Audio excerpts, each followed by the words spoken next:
नमस्कार साथीहरू। म आज तपाईँहरूमाझ पुनः 18 मार्चको अन्तर्राष्ट्रिय घटनाहरू लिएर आएको छु, जसलाई दैनिक समसामयिक को रूपमा मैले समावेश गरेको छु। यसमा चाहिँ मैले अहिले जल्दोबल्दो विषयहरूलाई उठाएको छु, समावेश गरेको छु। कृपया अन्तिमसम्म हेरेर साथ दिनुहोला।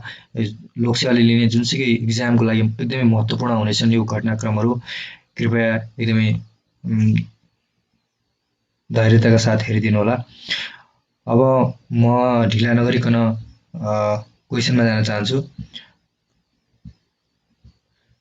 फर्स्ट क्वेसन चाहिँ साथीहरू, फर्स्टमा चाहिँ के छ भने हाम्रो हालै जो बाइडेन प्रशासनले के गरेको छ भने पहिलो मूल अमेरिकीलाई क्याबिनेट सचिवको रूपमा नियुक्त गरेको छ साथीहरू। अब यो क्वेसनमा भन्नु खोजेको के हो भने जो बाइडेन प्रशासन मात्र होइन, अमेरिकाको अहिलेसम्मको इतिहासमा, अमेरिकी इतिहासमा त्यस्तो कुनै पनि व्यक्ति जो नेटिभ अमेरिकन हो, त्यो व्यक्ति चाहिँ अहिलेसम्म कुनै पनि ठुलो पदमा पुगेको थिएन होइन। तर यो अमेरिकी इतिहासमा पहिलोपटक त्यस्तो भएको छ, जो चाहिँ नेटिभ अमेरिकन पहिलोपटक चाहिँ के भएको छ, क्याबिनेट सचिव जस्तो ठुलो पदमा पुगेको छ। अब हामी नेटिभ अमेरिकन भनेको के हो भन्ने कुरा बुझौँ साथीहरू। नेटिभ अमेरिकन भनेको के हो भने जो व्यक्ति चाहिँ अमेरिकामा नै पहिल्यैदेखि होइन, बाहिरबाट माइग्रेसनमा नआएर पहिल्यैदेखि नै के भयो त भन्दाखेरि अमेरिका नै बसोबास गरेको छ, अथवा पहिलेदेखि उसको उत्पत्ति नै के छ त अमेरिकामा नै छ। त्यसलाई चाहिँ हामीले के भन्छौँ, नेटिभ अमेरिकन भनेर भन्छौँ होइन। तर अहिलेसम्म जति पनि अमेरिकाको इतिहासमा अहिलेसम्म जति पनि अरू व्यक्तिहरू जो ठुलो पदमा पुगे, जस्तै जो बाइडेन पनि के हुन् त भन्दाखेरि माइग्रेन्ट हुन् होइन। यस्तै जुनसुकै ठुलो पदमा पनि के थिए अहिलेसम्म भन्दाखेरि माइग्रेन्टहरू नै थिए, माइग्रेन्ट अमेरिकन थिए।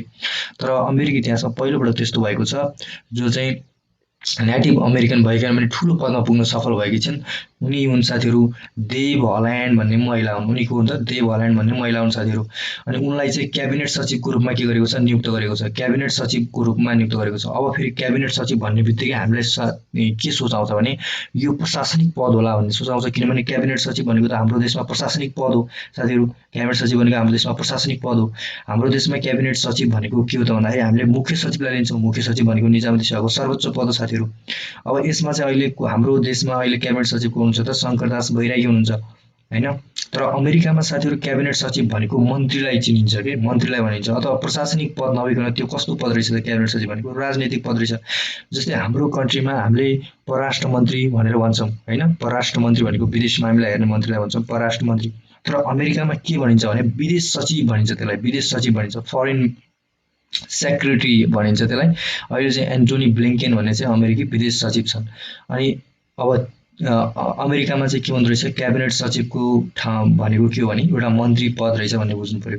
अनि अब देव हल्यान्डलाई चाहिँ कुन डिपार्टमेन्ट दिएको रहेछ भने डिपार्टमेन्ट अफ इन्टेरियर, अर यसलाई चाहिँ नेपालीमा भन्दाखेरि हामीले आन्तरिक मामिला मन्त्री दिएको रहेछ होइन। उनलाई त्यो डिपार्टमेन्ट अफ दि इन्टेरियरको जिम्मा दिएको रहेछ। अनि साथीहरू इतिहासमा यो के हो त भने पहिलोपटक कोही वास्तविक अमेरिकी यति ठुलो पदमा पुगेको यो पहिलो घटना हो साथीहरू। त्यो यो एकदमै महत्त्वपूर्ण छ, किनभने यसले इतिहासलाई जोडेको छ, त्यो पनि अमेरिकाको इतिहासमा पहिलोपटक घटेको घटना हो। त्यो कारणले गर्दा यो एकदमै महत्त्वपूर्ण छ। देव हल्यान्डलाई जो बाइडेन प्रशासनले पहिलो नेटिभ अमेरिकी हुन्, जसलाई चाहिँ के गरेको छ भने क्याबिनेट सचिवको रूपमा नियुक्त गरेको छ। अब साथीहरू हामीहरू केही अमेरिकाको इतिहासको बारेमा कुरा गरौँ। अमेरिका कसरी पत्ता लाग्यो होइन, त्यसको बारेमा कुरा गरौँ। अमेरिका पत्ता लगाउने साथीहरू व्यक्ति भनेका क्रिस्टोफर कोलम्बस हुन्। क्रिस्टोफर कोलम्बस उनी चाहिँ स्पेनका नागरिक हुन्। उनले चाहिँ 1492 मा अमेरिका पत्ता लगाएका थिए। अब अमेरिका कसरी पत्ता लगाएका थिए भनेर भन्दाखेरि यो साथीहरू पुरानो एसिया र युरेसियालाई जोडेर हामीले युरेसिया भनिन्थ्यो साथीहरू। अनि यहाँ चाहिँ इन्डिया छ होइन। इन्डियाबाट चाहिँ पहिला के हुन्थ्यो भने इन्डियन जो व्यापारीहरू हुन्छन्, इन्डियन व्यापारीहरू यो चाइनामा पाइने सिल्कहरू होइन, सिल्क अनि त्यसपछि त्यो मसलादार खानेकुराहरू लिएर चाहिँ यिनीहरू यो एउटा रुट हुँदै यिनीहरू कहाँ जान्थे भने युरोपमा गएर व्यापार गर्थे साथीहरू। युरोपमा गएर व्यापार गर्थे।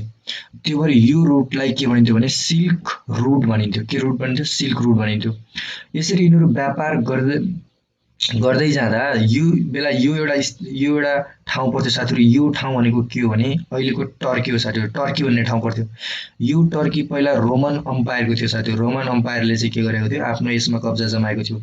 तर सन् 1453 मा अटोमन अम्पायर र रोमन अम्पायर बिच के भयो, यहाँ घमासान युद्ध भयो। युद्धमा चाहिँ अटोमन अम्पायरले रोमन अम्पायरलाई हराएर यो ठाउँलाई के गर्यो, कब्जा गर्यो। अनि अटोमन अम्पायरको नेचर कस्तो टाइपको थियो भने यिनीहरू चाहिँ के गर्थे भने लुटपाट गर्ने होइन, चोरी गर्ने काम गर्थे, यिनीहरू चाहिँ चोरी गर्ने काम गर्थे। अब जब अब यहाँका इन्डियन व्यापारीहरू यहाँ जान्थे अनि यिनीहरूले चाहिँ के गर्थे, इन्डियन व्यापारीसँग भएको सबै सामानहरू चोरी गरेर यिनीहरूलाई चाहिँ लुटपाट गरेर रिटर्न पठाइदिन्थे। त्यो गर्दाखेरि त्यो सामानहरू युरोपमा जान पाएन।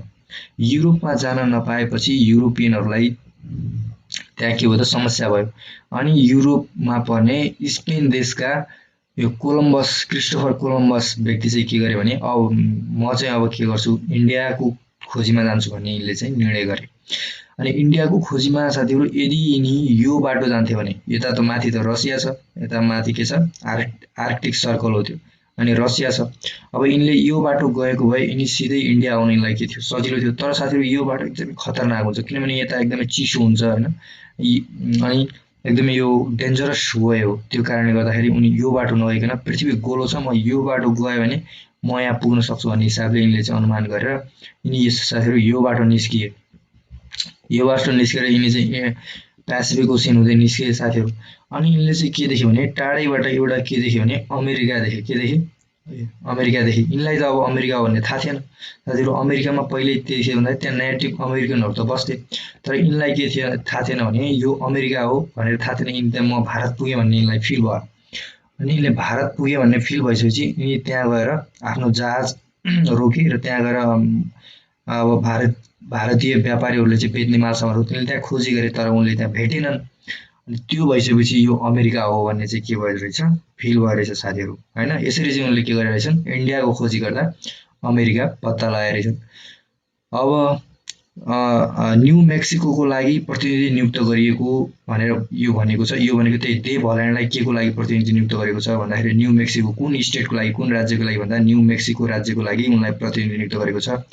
उनी लोकतान्त्रिक पार्टीमा आबद्ध छिन्। अनि बाराक ओबामाको राष्ट्रपति चुनावमा समेत उनले के गरेकी थिइन् त, प्रचार प्रसार गरेकी थिइन् भन्ने चाहिँ यो बुझ्नु पर्यो। यसमा इम्पोर्टेन्ट कुरा भनेको यही हो साथीहरू।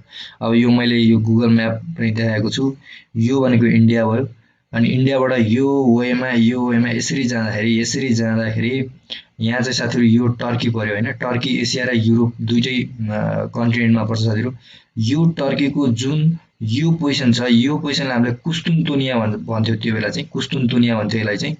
अब यो कुस्तुनतुनियालाई अहिले वर्तमान समयमा के भनिन्छ भने यसलाई इस्तानबुल भनिन्छ साथीहरू, इस्तानबुल भनिन्छ है। कुस्तुनतुनियालाई अहिले के भनिन्छ, अहिलेको समय भनेको के भनिन्छ भने तानबुल भनिन्छ। अहिले रिसेन्टली चाहिँ यसलाई के भनिन्छ भने हालको समयमा यसलाई इस्तानबुल भनिन्छ साथीहरू।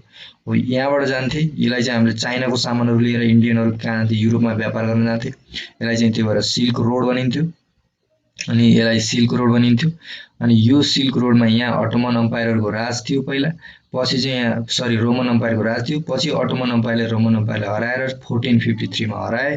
त्यसपछि यहाँ चाहिँ त्यसरी लुटपाट चोरी गर्न थाले तिनीहरूले। अनि त्यसपछि चाहिँ क्रिस्टोफर कोलम्बस चाहिँ अमेरिकाको खोजीमा निस्किँदाखेरि, के अरे भारतको खोजीमा निस्किँदाखेरि कहाँ पुगे त यिनी, अमेरिका पुगे र अमेरिका यिनले पत्ता लगाएका थिए साथीहरू। अब हामी नेक्स्ट क्वेसनमा जान्छौँ। नेक्स्ट क्वेसन पनि एकदमै इम्पोर्टेन्ट क्वेसन छ।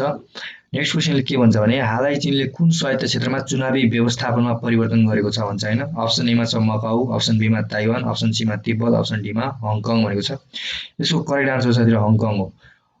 हङकङमा चाहिँ अब हङकङको इतिहासको बारेमा के छ भने सुरुमा फर्स्टमा चाहिँ हङकङ चाहिँ चीनकै कब्जामा थियो। हङकङ चीनकै आफ्नै जग्गा हो भनौँ न, चीनकै एउटा के हो त भन्दाखेरि एउटा टेरिटोरी हो हङकङ भनेको। तर सेकेन्ड वर्ल्ड वारमा के भयो भने हङकङलाई जापानले कब्जामा लियो। 1941 तिर चाहिँ जापानको कब्जामा लियो। जापानले चाहिँ के लियो, हङकङलाई आफ्नो कब्जामा लियो चीनबाट। अनि पछि फेरि सेकेन्ड वर्ल्ड वारमा जापानले चाहिँ आत्मसमर्पण गरेर यो भूमि गुमाएर यो भूमि कसलाई दिनु पर्यो त भन्दाखेरि यो चाहिँ युकेले लियो यो भूमि होइन। यो जुन पहिला जापानसँग थियो यो, अनि पछि कसले लियो, युकेले लियो यो भूमि। अनि युकेले चाहिँ अब यसलाई कहिलेसम्म राख्यो भन्दाखेरि 1997 सम्म यो चाहिँ युकेले आफ्नो कब्जामा राखेको थियो होइन। पछि चाहिँ अब के भयो भन्दाखेरि 1 जुलाई होइन 1997 मा चाहिँ यसलाई युकेले चीनलाई सुम्पिने भन्ने घोषणा गर्यो। अनि सुम्पिँदा चाहिँ के भन्यो भने जुन युके छ, युकेले चीनलाई प्रस्ताव गर्यो कि अब युके भनेको त डेमोक्रेटिक नेसन हो साथीहरू होइन। उसले चाहिँ अब यो हङकङलाई आफ्नो एउटा उपनिवेश बनाइसकेको थियो। उपनिवेश बनाउँदाखेरि उसले त आफ्नो कन्ट्रीमा डेमोक्रेसीलाई मान्छ भने हङकङमा पनि के गरेको थियो उसले चाहिँ लोकतन्त्रलाई एकदमै बढावा दिएको थियो। त्यो हुँदाखेरि अब चाइना भनेको फेरि साम्यवादी नीतिमा चल्ने कन्ट्री हो। त्यो कारणले गर्दा उसले चाइनालाई सुम्पिँदाखेरि के प्रस्ताव राख्यो भने चाइनालाई चाहिँ के गर्नुपर्छ भने चाइनामा लागू भएको शासन हङकङमा लाद्नु हुँदैन, तर हङकङमा चाहिँ के गर्नुपर्छ भने स्पेसल एडमिनिस्ट्रेसन रिजन बनाउनुपर्छ हङकङलाई भनेर चाइनालाई चाहिँ के गर्यो भन्दाखेरि उसले चाहिँ चाइनालाई चाहिँ प्रस्ताव दियो साथीहरू होइन, चाइनालाई चाहिँ प्रस्ताव दियो। अब त्यो प्रस्ताव दिँदाखेरि होइन चाइनाले चाहिँ फेरि मान्यो, त्यो गर्दाखेरि मान्यो म स्पेसल एडमिनिस्ट्रेसन रिजनको यसलाई के दिन्छु भन्दाखेरि एउटा यसलाई बनाउँछु भनेर चाहिँ चाइनाले मान्यो। अनि चीनले चाहिँ के गर्यो भन्दाखेरि वान कन्ट्री के भन्यो, one country two system follow हुन्छ भनेर भन्यो। One country two system, one country भनेको त्यो चीनकै टेरिटोरी हो, तर चाहिँ के हुन्छ भने दुईवटा सिस्टम लाग्छ। किनभने चीनमा एउटा सिस्टम छ, चीनमा जुन नेसनल पिपुल्स कङ्ग्रेस छ होइन हो, त्यो चाइना मात्रै लागु हुने भयो। अनि त्यसपछि अब हङकङमा चाहिँ के हुने भयो, स्पेसल एडमिनिस्ट्रेसन रिजन चाहिँ बनाउने भन्ने कुरा चाइनाले गर्यो। अनि हङकङको अलग संसद बनाउने भनेर पनि चीनले बताएको थियो त्यो बेला होइन, जुन संसदमा चाहिँ 70 जना रहने उल्लेख गरेको थियो होइन, 70 जना रहने उल्लेख गरेको थियो। अब त्यो 70 जनामा चाहिँ 35 सदस्य चाहिँ इलेक्ट भएर आउने होइन, जुन निर्वाचन भएर आउने, निर्वाचित भएर, अनि अर्को 35 सदस्य चाहिँ के भने मनोनित भएर आउने अथवा नोमिनेट भएर आउने भनेको थियो होइन। अनि हालै चाहिँ अब तर यो व्यवस्थालाई चाहिँ चाइनाले के गरिदियो भने हालै के निर्णय गरेको छ भने जुन यो पहिलाको यो व्यवस्था थियो 70 जना रहने संसदको व्यवस्था थियो, यसमा चाहिँ उसले बढाएर चाहिँ नेसनल पिपुल्स कङ्ग्रेसले यो व्यवस्था परिवर्तन गरेको छ साथीहरू होइन, परिवर्तन गर्ने निर्णय गरेको छ। यसमा चाहिँ के गर्ने 70लाई बढाएर 90 जनाको संख्या बनाउने भनेको छ, संसद 90 जना, संसद 90 बनाउने भनेको छ। अब 90मा चाहिँ के छ भने 35 चाहिँ चुनिएर आउनु पर्यो होइन, 35 चाहिँ चुनेर आउनु, निर्वाचित भएर आउने। तर मनोनित हुनेको संख्या के गरिदियो भन्दाखेरि 55 बनाइदियो साथीहरू। अब मनोनित कस्ता व्यक्तिहरू हुने भन्दाखेरि चाहिँ एउटा शर्त के बनायो भने देशभक्त नागरिकहरू मनोनित हुने भन्ने शर्त बनायो। अब देशभक्त नागरिकहरू कसरी थाहा पाउने भन्ने कुरामा चाहिँ त्यो निर्णय चाहिँ के गर्ने भने बेजिङले निर्णय लिने भन्ने भन्नुको मिनिङ के हो भने त्यहाँको राष्ट्रपतिले निर्णय लिने, सी जिनपिङले निर्णय लिने भन्न खोजेको इन्डाइरेक्टली होइन। यसले गर्दा चाहिँ यो अहिले के छ भने विभिन्न देशहरूले यसलाई के गरिरहेका छन् भने यसको विरोध गरिरहेका छन्। युकेले त एकदमै विरोध गरिरहेको छ, किनभने यो डेमोक्रेसीको के हो त भन्दाखेरि अगेन्स्टमा हो भनेर चाहिँ युकेले यसलाई चाहिँ यो गर्नु हुँदैन भनेर विरोध जनाइरहेको छ। युएसले पनि विरोध गरेको छ होइन। विभिन्न कन्ट्रीहरूले चाहिँ यसलाई चाहिँ के गरेका छन् भन्दाखेरि चाइनाको यो कदम विरुद्ध चाहिँ के आफ्नो आवाजलाई बुलन्द बनाएका छन् साथीहरू। अब यहाँ एउटा क्वेसन छ, कुन 4 देशलाई एसियन टाइगर भनिन्छ भनेको छ। एकदमै इम्पोर्टेन्ट क्वेसन हो यो, कुन 4 कन्ट्रीलाई एसियन टाइगर भनिन्छ भनेको क्वेसन। अप्सन नम्बर ए चाहिँ करेक्ट हो साथीहरू, हङकङ, सिङ्गापुर होइन, साउथ कोरिया र ताइवानलाई चाहिँ एसियन टाइगर भनिन्छ साथीहरू। अब हामी चाइनाको कुरा गर्छौँ। चाइनाको राजधानी भनेको बेजिङ हो, अनि मुद्रा भनेको युआन अर यसलाई चाहिँ रेनमिनबी पनि भन्छ होइन। अनि राष्ट्रपति भनेको सी जिनपिङ हुन्। कन्टिनेन्ट एसियामा पर्यो होइन, लोकेटेड इन वेस्टर्न पेसिफिक ओसियनमा पर्छ। अनि हङकङ कुन समुद्र तटमा अवस्थित छ भन्यो भने यो चाहिँ के हो त भन्दाखेरि साउथ चाइना सी और दक्षिण चीन सागरमा अवस्थित हो हङकङ चाहिँ। अनि त्यसै अब अर्को 3 नम्बर क्वेसनमा छ। 3 नम्बर क्वेसनमा चाहिँ हालै जारी गरिएको आइक्यू इयर स्टडी अनुसार दुनियाँको सबैभन्दा प्रदूषित राजधानी कुन हो भनेको छ साथीहरू। हालै एउटा आइक्यू इयर भन्ने एउटा चाहिँ कम्पनी छ, यो कम्पनीले के गरेको छ भने 106 वटा देशहरूको डाटा कलेक्ट गरेर होइन यसले के गरेको छ भन्दाखेरि एयर क्वालिटी इन्डेक्स चाहिँ ले प्रकाशित गरेको छ, एयर क्वालिटी इन्डेक्स प्रकाशित गरेको छ। यो एयर क्वालिटी इन्डेक्स 2020 अनुसार सबैभन्दा प्रदूषित अथवा पोल्युटेड क्यापिटल सिटी भनेको को भनेको छ त भन्दाखेरि दिल्ली भनेको छ साथीहरू। इन्डियाको क्यापिटल सिटी, यो चाहिँ इन्डियाको क्यापिटल हो होइन, यो चाहिँ दिल्ली भनेको छ सबैभन्दा पोल्युटेडमा। आइक्यू एयर स्टडी अनुसार दुनियाँको सबैभन्दा प्रदूषित राजधानी दिल्ली भनेको छ भनेर भनेको छ। अनि यसमा चाहिँ कतिवटा कन्ट्रीलाई डाटा, कति कन्ट्रीको डाटा तयार गरेको छ त 106 वटा कन्ट्रीको डाटालाई चाहिँ लिएको छ। भारतमा दुनियाँका 35 प्रदूषित सहरहरू पर्छन् साथीहरू। भारतमा नै दुनियाँका 35 प्रदूषित सहरहरू पर्छन्। अब यो रिपोर्ट चाहिँ कसले निकाल्यो भन्दाखेरि एउटा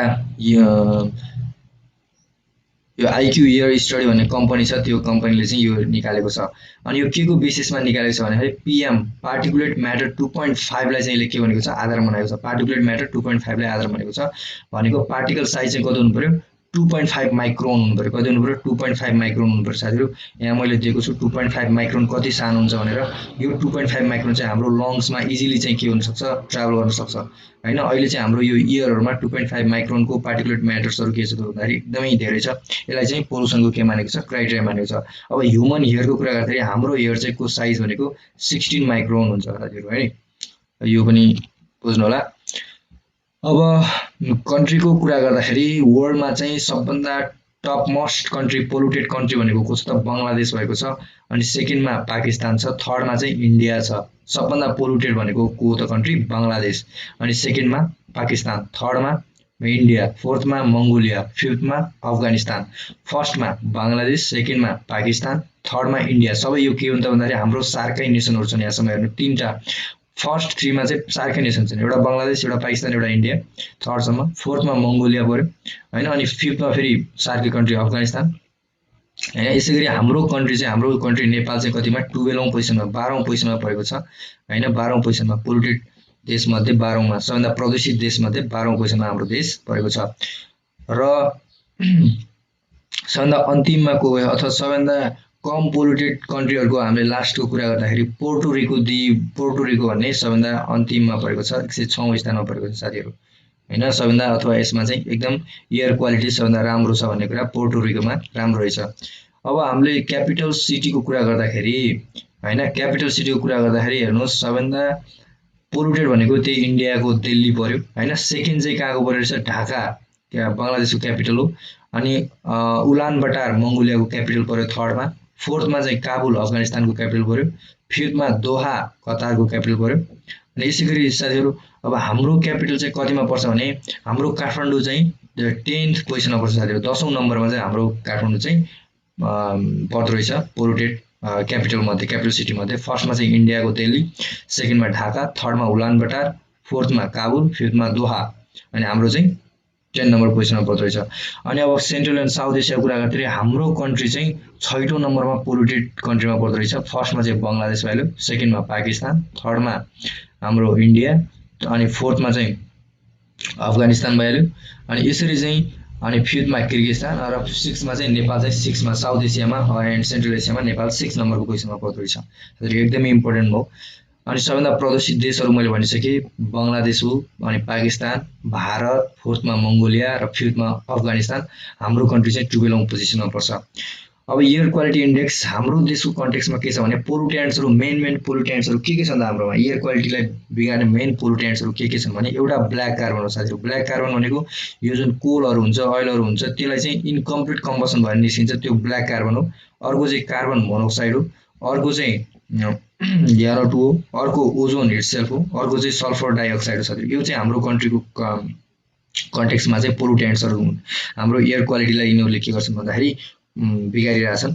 यो हाम्रो कन्ट्रीको कन्टेक्स्टमा यी चाहिँ पोल्युटेन्ट्स, मेन पोल्युटेन्ट्सहरु यी हुन्। अनि त्यसैगरी अब बेस्ट क्वालिटी एयर भएका कन्ट्रीहरु, टप कन्ट्रीहरु भनेर यहाँ मैले लेखेको छु। अनि त्यसपछि वर्स्ट भएका कन्ट्रीहरु पनि लेखेको छु मैले हैन। अनि air quality IQ air company, IQ air कम्पनीको स्थापना चाहिँ 1963 मा भएको हैन। यो जुन कम्पनीले यो निकाल्यो हैन, यो एयर क्वालिटी इन्डेक्स निकाल्यो। अनि यसको स्थापना चाहिँ 1963 मा भएको रहेछ। अनि हेडक्वार्टर चाहिँ यसको कहाँ छ भन्दाखेरि गोल्डाच स्विजरल्यान्डमा छ। यसको हेडक्वार्टर कहाँ छ त, गोल्डाच स्विजरल्यान्डमा रहेछ, स्विजरल्यान्डमा हैन। अब क्वेशन नम्बर हामी नेक्स्टमा आन्छौँ, 4 नम्बर क्वेशनमा आन्छौँ साथीहरु। 4 नम्बर क्वेशनले के भन्छ भने हालै रुसको कुन स्थानमा एक अन्डर वाटर स्पेस टेलिस्कोपको स्थापना गरेको छ भन्छ। हालै रुसले चाहिँ के गरेको छ साथीहरु भन्दाखेरि अन्डर वाटर स्पेस टेलिस्कोपको स्थापना गरेको छ। अन्डर वाटर स्पेस टेलिस्कोप भनेको चाहिँ के हो भने पानी भित्र चाहिँ एउटा टेलिस्कोपको स्थापना गरेको छ हैन। स्पेस टेलिस्कोपको के गरेको छ, स्थापना गरेको छ। त्यो चाहिँ कुन ठाउँमा गरेको छ भन्दाखेरि त यो बैकाल ताल अथवा लेक बैकालमा यसले चाहिँ यसको स्थापना गरेको छ। अब बैकाल तालको कुरा गर्दाखेरि यो दुनियाको सबैभन्दा गहिरो ताल हो साथीहरु। यो दुनियाको सबैभन्दा गहिरो ताल हो। यो रुस र मंगोलियाको बीचमा पर्छ। कहाँ पर्छ, रुस र मंगोलियाको बीचमा पर्छ साथीहरु। अनि यसको गहिराई कति छ भन्दाखेरि 1642 मिटर गहिरो छ यो हैन। 1642 मिटर गहिरो छ। अनि अर्को कुरा के हो भने यो जुन बैकाल ताल छ यो बैकाल तालमा फ्रेस वाटर छ, फ्रेस वाटर भएको ताल हो यो। अनि दुनियाँको फ्रेस वाटरको 22 देखि 23% फ्रेस वाटर चाहिँ यसैमा छ भन्ने कुरा यो रिसर्चले देखाउँछ। अनि यसैमा न्युट्रिनो अब्जर्भेटरी लगाएको, न्युट्रिनो यही जुन अन्डर वाटर स्पेस टेलिस्कोप छ यसमा चाहिँ के लगाएको छ भने न्युट्रिनो अब्जर्भेटरी लगाएको छ। अब न्युट्रिनो अब्जर्भेटरीको फंक्सन के हो भने अन्तरिक्षमा हुने न्युट्रोन्सको घटनालाई नोटिस गर्न यो लगाएको छ, न्युट्रिनो अब्जर्भेटरी लगाएको छ। रुसले चाहिँ बैकाल तालमा के गरेको छ भन्दाखेरि अन्डर वाटर टेलिस्कोपको स्थापना गरेको छ जसमा चाहिँ न्युट्रिनो अब्जर्भेटरी जडान गरिएको छ। न्युट्रिनो अब्जर्भेटरीको काम भनेको अन्तरिक्षमा न्युट्रोन्सको घटनालाई नोटिस गर्ने हो। यो चाहिँ एकदम इम्पोर्टेन्ट क्वेसन हो। अब यहाँ मैले न्युजको कटिङ्स पनि राखेको छु। Russia deploys joint space telescope in lake Baikal भन्छ। यो चाहिँ साथीहरु बैकाल ताल हो। यो चाहिँ एकदमै ब्युटिफुल लेक हो साथीहरु हैन। अर्को अब बैकाल तालको कुरा के पनि छ भने बैकाल तालमा दुनियाँका 27% माछाहरू यही पाइन्छन् साथीहरु हैन बैकाल तालमा। अनि अब त्यही हामीले अन्डर वाटर स्पेस स्टेसनको कुरा गरौँ, रसियाले 2015 मा चाहिँ यो स्थापना गर्न सुरुवात गरेको थियो। अनि बैकाल ताल कहाँ पर्छ भने रुसको साइबेरिया क्षेत्रमा चाहिँ बैकाल ताल पर्छ। यो परियोजना जुन यो दूरबीन परियोजना छ अन्डर वाटर दूरबीन परियोजना यसमा चाहिँ 5 देश चाहिँ के छन् त सामेल भएका छन् साथीहरु। यसमा कति देश 5 देश चाहिँ सामेल भएका छन्। अब रुसको कुरा गरौँ, रुसको कुरा गर्दाखेरि रुसको राजधानी मस्को हो, रुसको मुद्रा भनेको रुसी रुबल हो, राष्ट्रपति भ्लादिमिर पुटिन हुन्, कन्टिनेन्ट एसिया एन्ड युरोप दुवैमा पर्छ। एसिया र युरोप दुईटा कन्टिनेन्टमा पर्ने देशहरू दुईवटा छन्। एउटा चाहिँ यो रुस भइहाल्यो हैन, अर्को चाहिँ को पर्छ टर्की पर्छ। अनि यो चाहिँ कहाँ पर्छ त, यो कहाँ सिचुएटेड छ भन्दाखेरि आर्कटिक ओसियनमा सिचुएटेड छ साथीहरु। अब क्वेशन नम्बर 5 मा जाउँ हामीहरु।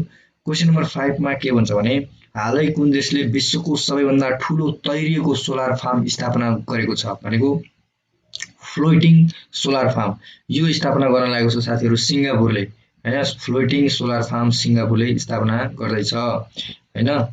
यसमा चाहिँ मैले न्यूज कटिङ राखेको छु। World's largest floating solar farms being build in Singapore भनेको छ। यो चाहिँ सिङ्गापुरले स्थापना गर्न लागेको छ साथीहरु। अब सिङ्गापुरको कुरा गर्दाखेरि सिङ्गापुरको राजधानी भनेको कहाँ हो त सिङ्गापुर नै हो। अनि मुद्रा चाहिँ के हो सिङ्गापुर डलर हो। अनि प्राइम मिनिस्टर ली सिन लुङ हुन्, सिङ्गापुरको प्राइम मिनिस्टर को रहेछन् ली सिन लुङ। यो कहाँ चाहिँ एसिया कन्टिनेन्टमा रहेछ। अनि सिङ्गापुरको राष्ट्रिय भाषा के हो त भन्दाखेरि मलय राष्ट्रिय भाषा हो। अनि हैन।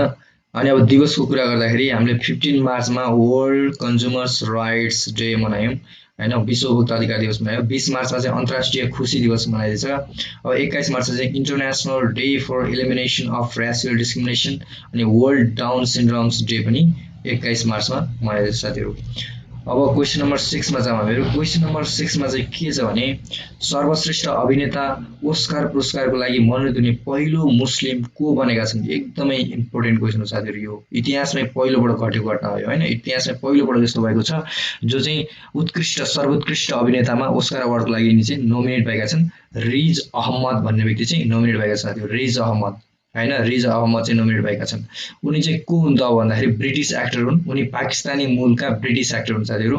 यो चाहिँ अब ओस्कार अवार्ड चाहिँ अस्ति नै हाम्रो 15 मार्चमा चाहिँ के थियो भने भन्दाखेरि नोमिनेसनको अनाउन्स गरिएको थियो।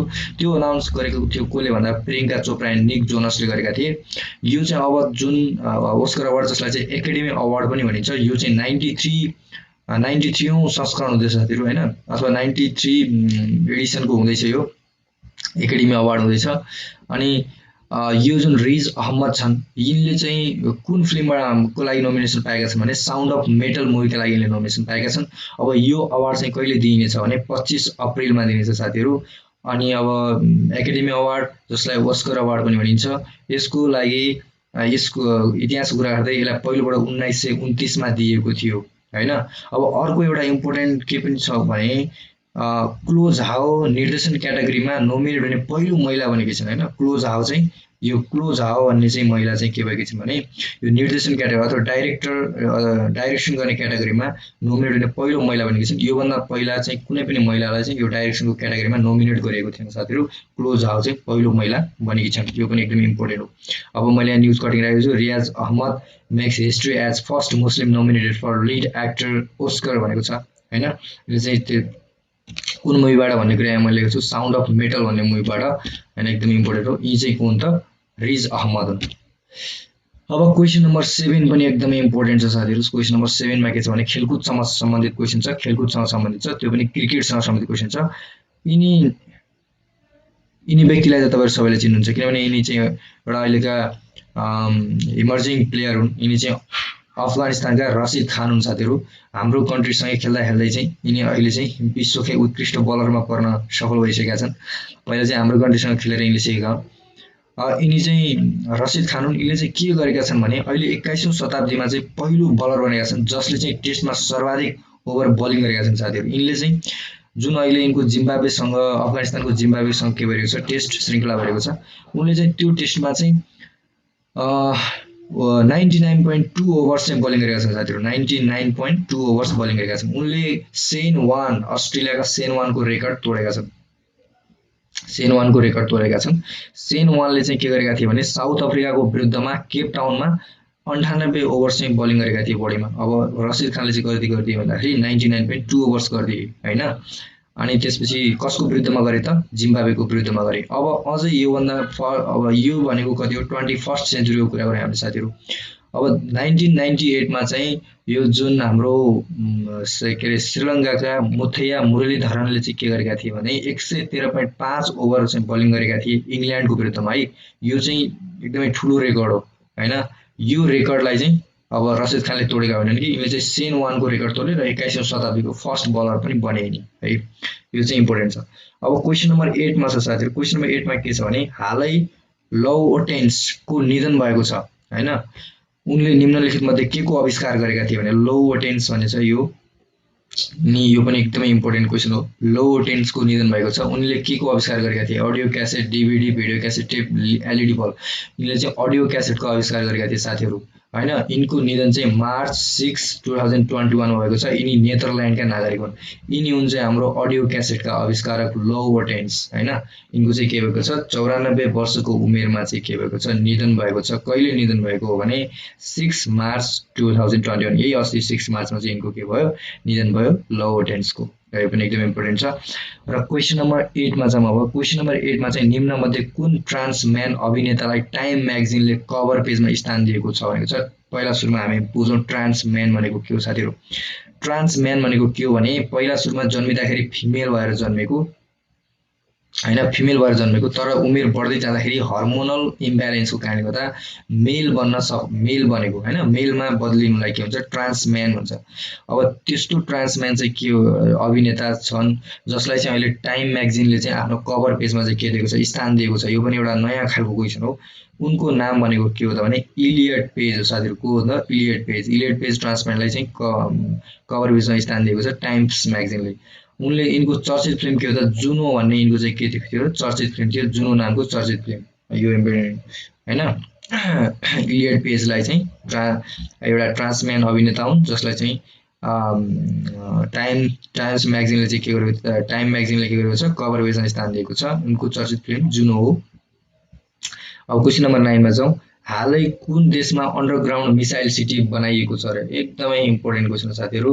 यसको अप्सनमा छ एउटा अमेरिका, रुस, इरान, जापान। पक्कै पनि यो इरान नै हो साथीहरू होइन। इरानमा चाहिँ के छ? अन्डरग्राउन्ड मिसाइल बनाएको छ होइन। इरानमा चाहिँ इरानमा अन्डरग्राउन्ड मिसाइल बनाएको छ। यो चाहिँ हेर्नुहोस् अन्डरग्राउन्ड मिसाइलहरू, missile city, underground missile city बनाएको छ इरानमा होइन। इरानले चाहिँ अहिले पछिल्लो समयमा आणविक यो युएससँगको जुन सम्झौता थियो त्यो सम्झौता भङ्ग भएपछि इरानले पछिल्लो समयमा आणविक हतियार बनाउने क्रमलाई तीव्रता दिएको छ होइन। अनि यही कारणले गर्दाखेरि अमेरिकाले इरानमा स्याङ्सन पनि लगाएको छ साथीहरू। अनि अब इरानको कुरा गर्दाखेरि इरानको नयाँ मुद्राको नाम टोमान हो साथीहरू होइन। टोमान अनि राजधानी भनेको तेहरान हो। अनि 10-ए-कबीर र 10-ए-लुट मरुभूमि कहाँ पर्छ भने इरानमा पर्छ है। 10-ए-कबीर र 10-ए-लुट मरुभूमि इरानमा पर्छ। रामसार सन्धि कहाँ भएको थियो? इरानको रामसार भन्ने सहरमा भएको थियो। कहिले भएको थियो? 2 फेब्रुअरी 1971 मा भएको थियो। यो इम्पोर्टेन्ट कुरा हो। अब क्वेसन नम्बर 10 मा जाम साथीहरू। क्वेसन नम्बर 10 पनि एकदमै इम्पोर्टेन्ट छ। निम्नलिखित मध्ये कुन नदीमा विश्वको सबभन्दा अग्लो रेलको पुल निर्माण गरिँदैछ भनेको छ। अप्सन एमा सतलज, रावी, सिन्धु, चेनाब। यो चेनाब नदीको माथि चाहिँ विश्वको सबभन्दा अग्लो रेलको पुल निर्माण गरिँदैछ। यो चाहिँ कहाँ पर्छ त? इन्डियामा पर्छ साथीहरू। कहाँ पर्छ? इन्डियामा पर्छ।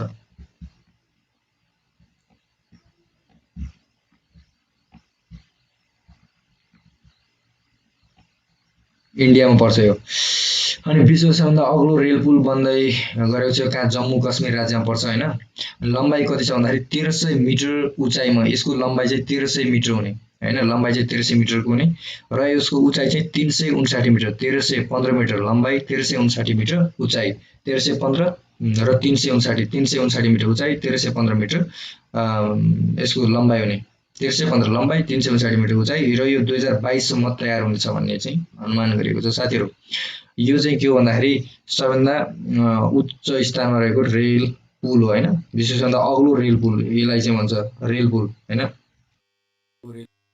यसको 1315 भनेको के छ त लम्बाइ छ, 359 भनेको के छ त यसको उचाइ छ। ल आजलाई चाहिँ अब यो सम्पूर्ण 10 वटा क्वेशनले चाहिँ एकदमै 10 वटा क्वेशनहरु एकदमै महत्त्वपूर्ण थिए साथीहरु, तपाईहरुलाई एकदमै फाइदा हुनेछ भन्ने म आशा गरेको छु।